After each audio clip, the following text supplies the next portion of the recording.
জন্মভূমি যেখানে ব্রাহ্মণবাড়িয়া, সেখানে আল্লাহ কোনো ওলি আছেন কিনা তার সম্পর্কে আপনার কোনো অভিমত আছে কিনা? ধন্যবাদ আপনাকে। অলিয়া উলিয়াগণ বাংলাদেশের কথা যদি আমরা বলি, বাংলাদেশের প্রতিটি জেলায়, প্রতিটি উপজেলায় কিন্তু অলিয়া উলিয়াগণ শুয়ে আছেন এবং তাদের বদৌলতে, তাদের পুণ্য কর্মের ফজিলতের কারণেই কিন্তু আমাদের মতো গুনাহগার বান্দা যারা আমরা ইসলাম পেয়েছি। ইসলাম পেয়েছি এবং আমরা এখনো এই শান্তিতে এই বাংলাদেশে বসবাস করছি।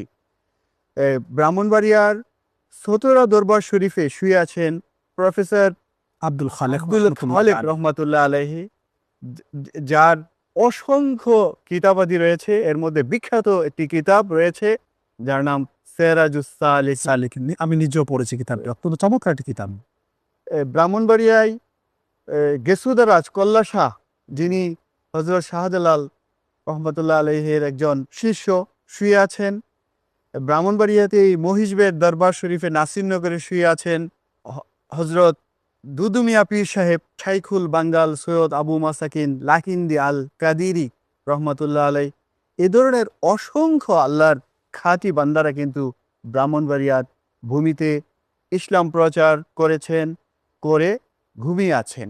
আমি বলবো, পীর অলি যারা ঘুমিয়ে আছেন তাদের জীবনে যে পুণ্য কাজ, ভালো কাজগুলা করেছেন, আমরা যেন এগুলো অনুসরণ করি।